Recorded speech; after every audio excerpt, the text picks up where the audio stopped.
Buen día para todos ustedes, queridos amigos de Y Conoceréis la Verdad. Hoy me encuentro con mi querida y amada esposa. Hola, ¿cómo están? Mi nombre es Laura. Y bueno, vamos a estar abordando un tema que ha cogido mucha fuerza y pues tenemos algunas inquietudes. Vamos a estar resolviéndolas en este pequeño podcast junto a mi querida esposa.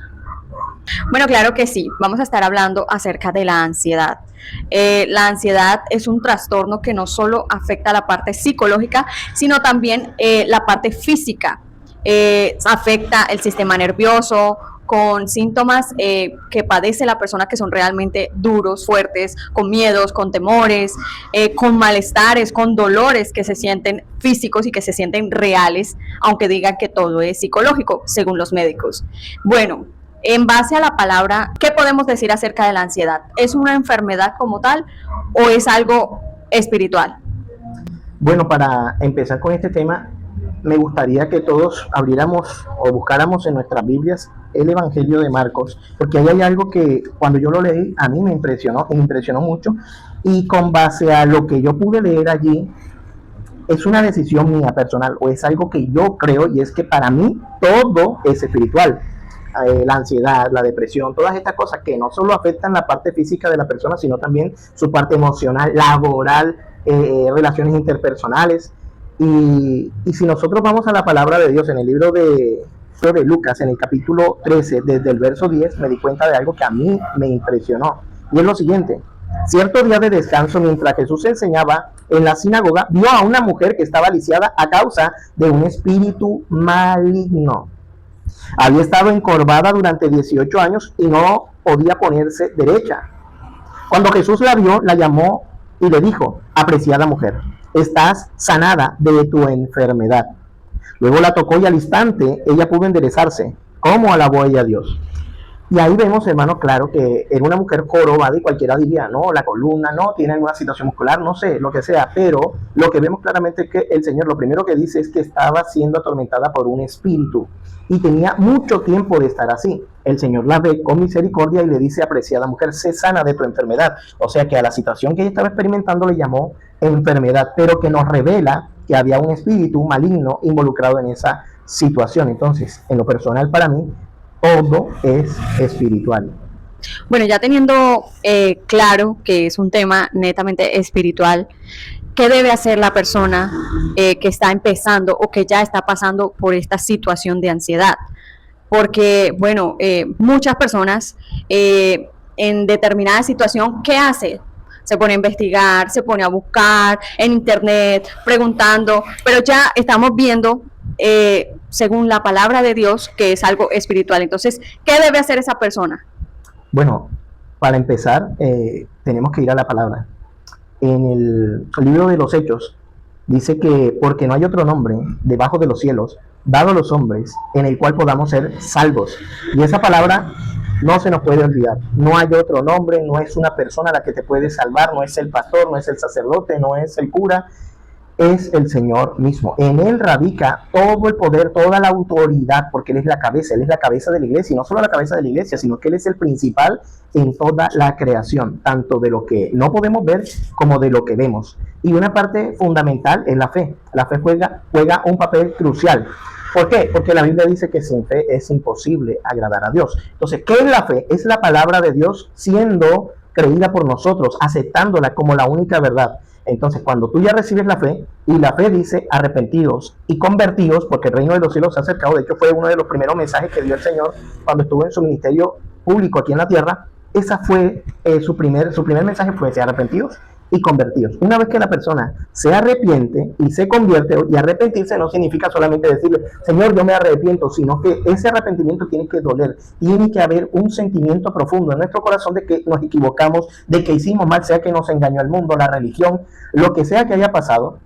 ¿Por qué te digo esto? Porque cuando tú comienzas a leer y te das cuenta de que hay cosas que están escritas que jamás habías escuchado, entonces tus ojos son abiertos, aceptas la palabra y tú dices: bueno, Señor, tú tienes la razón, yo me equivoqué, perdóname. Y ahí es donde empieza el verdadero arrepentimiento. ¿Qué produce un verdadero arrepentimiento? Conversión. Por eso dice arrepentidos y convertidos. Tenemos que cumplir con esas dos condiciones: arrepentimiento y conversión. O sea, tiene que haber un cambio en nuestra forma de vivir, de pensar, de actuar. Todo eso lo va a hacer ¿quién? El Espíritu Santo. Jesús dijo: las palabras que yo os he hablado son espíritu y son vida. O sea, la palabra en sí es espíritu, es espiritual completamente. Y para todos ustedes, queridos amigos, el Señor dijo algo muy poderoso en el Evangelio de Juan. En el Evangelio de Juan, en el capítulo 8,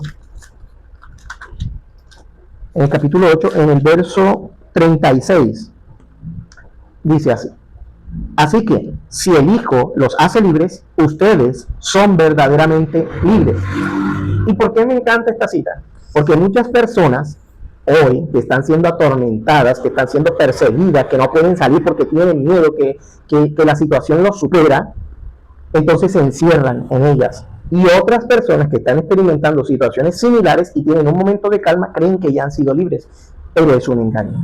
La verdadera libertad solo la puede dar el Señor Jesús. Por eso es que tú ves a muchas personas que tuvieron una situación de ansiedad, de persecución, de crisis, ¿cómo es que se llama? Depresión, esa crisis de depresión, y que tienen un momento de calma. Y yo sé que ese espíritu que se encuentra allí, o esa legión, o lo que sea que hay allí, sabe que alrededor hay alguien con la autoridad suficiente y la fe suficiente para invocar el nombre del Señor y hacer que eso que está allí salga, huya. Entonces, ¿qué hace? Se queda calmado, quieto. Entre tanto, esa persona que puede hacer que tú seas libre, que no es una persona en sí, sino que es una persona que ya ha experimentado la fe y que Dios le ha permitido pasar por situaciones de liberación junto con otros hermanos. Entonces esa persona se queda quieta, pasiva, hasta que vuelve otra vez y está ya con más fuerza. Y por eso es que a veces se detienen los momentos de crisis y después vuelven y retoman con más fuerza. O sea que podríamos decir que el primer paso para su libertad y su sanación y su restauración completa es la fe. Sí, la fe. Sin fe es imposible agradar a Dios, eso está escrito. Y la fe no es un asunto teológico, la fe no es un asunto abstracto. La fe como tal es una persona. Es como la verdad es una persona. Si el Señor dijo, y conoceréis la verdad, y la verdad te hará libre, esa es una frase que tiene mucho poder, pero tiene poder cuando tú la has comprendido. ¿Y qué es lo que hay que comprender? Que la verdad es una persona. Entonces, tú vas a la palabra de Dios en el Evangelio de Juan, en el capítulo 1 dice, y en el principio era el verbo, y el verbo era con Dios, y el verbo era Dios con D mayúscula, y después te vas al verso 14 y dice, y aquel verbo se hizo carne, se hizo hombre. O sea, la palabra es una persona. Por eso es que el Señor dice en su palabra, venid a mí, todos los que estéis cargados, cansados, que yo os haré descansar. Y yo te digo que no sé qué pueda haber más fuerte, una carga peor que la ansiedad, la depresión y todas estas cosas, porque son personas que tienen muchas situaciones internas, peleas internas, que a veces los médicos o los psicólogos le llaman terapias de choque, que tienen que hacer unas terapias de choque, o sea, enfrentar esa situación y la persona siente que no tiene fuerzas. A eso vamos. Yo quería preguntarte algo. Muchos médicos, muchos psicólogos, psiquiatras dan como herramientas para que la persona pueda sobrellevar ese estado. Algunos hablan de terapia de shock emotivo, otras personas hablan de la respiración pausada y muchas otras cosas, pero realmente eso es algo como momentáneo, ¿sí? Porque vuelve nuevamente y la persona puede entrar en crisis, en sus ataques de pánico. ¿Cómo puede una persona empezar a practicar la palabra? Si de pronto alguna persona no ha tenido contacto con la palabra, no conoce de Dios y quiere ser libre, ¿cómo puede empezar esa persona a practicar la palabra? Bueno, el primer paso que tiene que hacer una persona es creer, porque si no cree, ¿cómo va entonces a decirle a Dios, sáname? El primer paso es creer, y para creer hay que conocer, y la forma más segura de conocer a Dios es a través de la palabra. Hoy, el mundo, la religión, está engañando a muchas personas. ¿Y qué están haciendo? Haciendo que las personas se alejen de lo único que nos puede salvar, que es la palabra de Dios. ¿Y cómo debemos tomar la palabra de Dios? Dice que debemos tomarla con fe. Efesios 6 dice, toma la palabra con todo tipo de oración y súplica en el Espíritu, porque la palabra es 100% espiritual. Tenemos una situación y es una enfermedad grave en todas las personas. ¿Cuál es esa enfermedad? Y para mí es la enfermedad más grave. Es más grave de todas, es la falta de fe. Si nosotros vamos al libro de Oseas, en el capítulo 14, en el verso 4, mira lo que dice y la profundidad de lo que el Señor revela. El Señor dice, entonces yo los sanaré de su falta de fe. Entonces, querido amigo, la falta de fe es una enfermedad y para mí mortal, porque entre tanto no hay fe, no pasa nada. Sin fe no pasa nada. Todas las personas que nosotros vemos en el Nuevo Testamento y aún en el Antiguo Testamento que fueron salvadas por Dios, que fueron sanadas por Dios, un punto crucial, fundamental que tenían que tener esa persona era la fe. Si vamos al libro de Isaías en el capítulo 7, Dios le dice al rey, bueno, yo te puedo salvar, pero solo si tienes una fe firme. Si tú tienes una fe firme, yo puedo hacer, Dios puede hacer que tú y yo permanezcamos firmes. Bueno, ya teniendo claro que el primer paso es creer y conocer a Dios para que empiece Él a hacer la obra en cada uno, ¿cuál es el libro que podemos o que puedes tú recomendar a una persona que hasta ahora va a empezar a tener contacto con la palabra de Dios y que está pasando por esta situación? Una palabra que aliente, porque sabemos que toda la palabra es útil, pero ¿cuál es ese libro que podrías recomendar a una persona que necesita un refrigerio, una palabra de aliento, una palabra que lo ayude? Bueno, pues yo creería que primero que todo que la persona ore y que le pida al Señor que le muestre. Si yo tuviera que dar ese tipo de consejo a alguien, le diría, léete el libro de los Salmos, disfrútalo, y especialmente los últimos Salmos. Ahí va a encontrar mucha fuerza y va a encontrar la forma de cómo lograr ganar esas batallas, porque son batallas. No olvidemos que el Señor dijo que Él nos hizo a nosotros poco más pequeños que los ángeles. Eso está en el libro de Hebreos, en el capítulo 1. Y Hebreos te va a llevar al libro de los Salmos. Y ahí el Señor dice muy claramente, en Hebreos capítulo 2, verso 7, dice, sin embargo, los hiciste un poco menor que los ángeles y los coronaste de gloria y honor. ¿A quién hizo el Señor un poco más pequeño que los ángeles? Pues a nosotros. Los ángeles son mayores que nosotros. Y sabemos que en Génesis 6 los ángeles cayeron, abandonaron su dignidad, como lo dice el libro de Judas. Entonces esos ángeles tienen mucha más fuerza y más potencia que nosotros. Por ende, nos llevan a hacer lo que nosotros no queremos hacer. Y eso donde lo vemos reflejado en el libro de Job, en el capítulo 1, ahí dice, el Señor le dijo a Satanás, ¿de dónde vienes? Y Satanás le dijo, vengo de rodear toda la tierra y de andar por ella. ¿Quién de nosotros tiene esa capacidad de andar por toda la tierra y de rodear por ella? No tenemos esa capacidad, claramente, pero Satanás sí. Ahora, Satanás no puede hacer nada si Dios no se lo permite, como lo vemos claramente ahí en el libro de Job. Y segundo libro, el Evangelio de Juan. El Evangelio de Juan tiene una profundidad inmensa porque en el Evangelio de Juan encontramos la promesa que el Señor nos hizo. El Señor dijo, y no os dejaré huérfanos, sino que les daré al Espíritu, al Consolador, el cual estará con ustedes todos los días hasta el fin. Y ahí es donde juega un punto fundamental, la fe, porque eso no lo dice la palabra, pero ahora me toca mi parte. ¿Cuál es mi parte? Creerlo, creer que lo que el Señor dice es así y es verdad. Y no solo eso. Y mira esta palabra que es para ti, querido amigo, que ahora sientes temor, miedo, duda, ansiedad. En el libro de Juan, en el capítulo 6, el Señor nos va a mostrar algo maravilloso, hermoso. Capítulo 6, desde el verso 16. Dice, al atardecer, los discípulos de Jesús bajaron a la orilla del lago para esperarlo. Pero al ver que caía la noche y que Jesús aún no había vuelto, subieron a la barca y comenzaron a cruzar el lago rumbo a Capernaum. Poco después se levantó un viento fuerte sobre ellos y el mar se agitó mucho. Una situación fuerte allí. ¿Qué pasa después?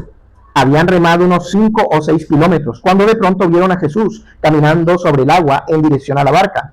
Estaban aterrados, pero él exclamó, no tengan miedo, yo estoy aquí. El punto crucial aquí es, deja que el Señor entre en tu barca, en tu casa, en tu familia, en tus emociones, en tu emprendimiento. Déjalo entrar en todos los aspectos de tu vida. ¿Por qué? Porque Él es un caballero. Él no te va a obligar. Él no es, como siempre pongo el ejemplo, como los de la Sijín, que llegan rompiendo puertas para entrar. No, Él está esperando. Él dice Apocalipsis capítulo 3, yo estoy a la puerta y llamo. Si alguno oye mi voz y abre, yo entraré, cenaré con Él y Él conmigo. Esa es una palabra hermosa, preciosa, que el Señor nos da y nos da confianza. Él siempre está con nosotros, y no solo con, sino en nosotros, porque somos templo del Espíritu Santo. Amén. Hace poco compartíamos y leíamos Proverbios donde dice que el Señor es quien guía nuestros pasos. Entonces, ¿por qué cuestionar todo lo que nos pasa? Muchas veces nos preguntamos cuando vienen las situaciones, ¿por qué a mí? ¿Por qué? Entonces, esa condición de ansiedad, de depresión, de miedo, de temor, de angustia, ¿es propósito del Señor?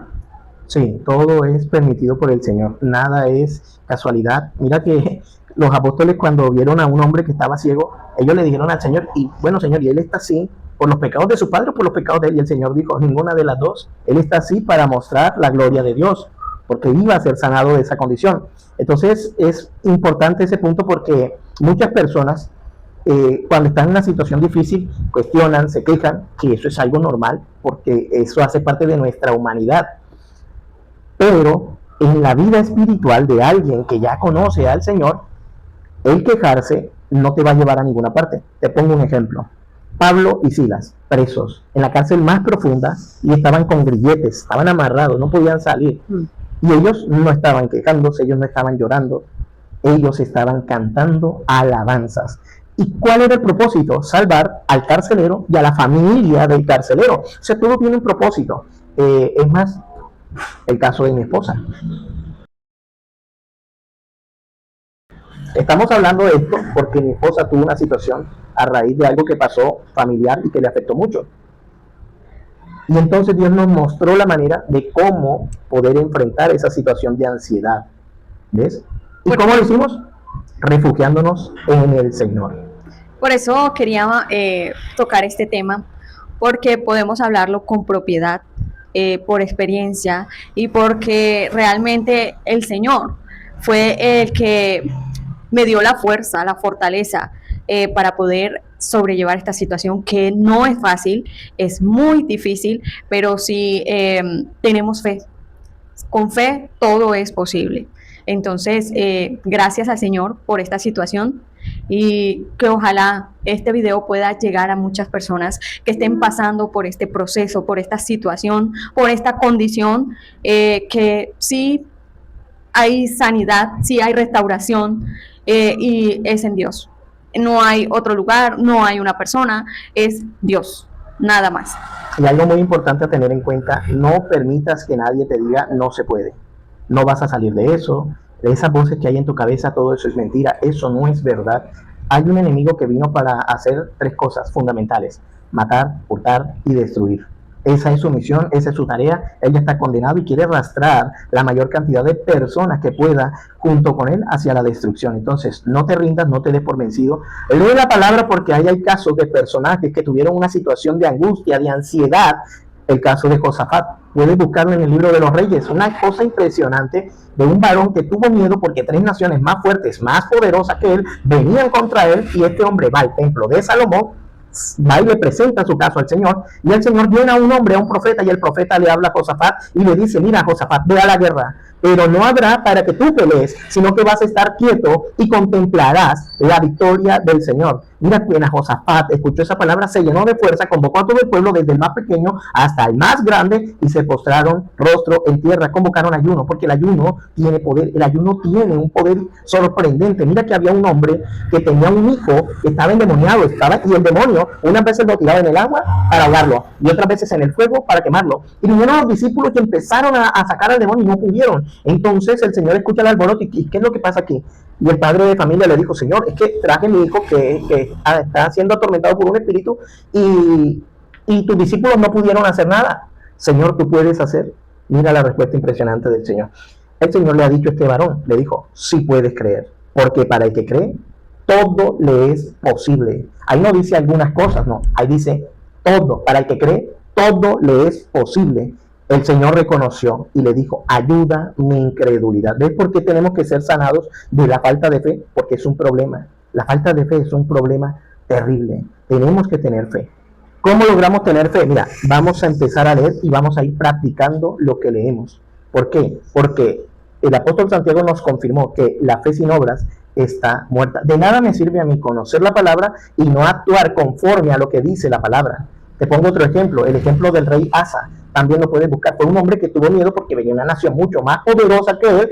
¿Y cuáles fueron sus palabras? Él clamó al Señor y le dijo: Señor, ¿quién más, si no tú, puedes ayudar al débil contra el fuerte?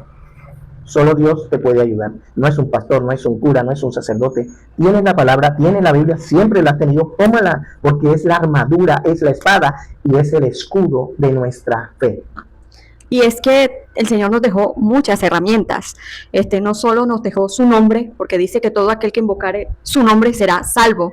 Nos dejó su palabra y nos dejó varias enseñanzas donde podemos ver el poder del ayuno, el poder de la oración, de la alabanza, de la adoración, donde el Señor muestra su poder.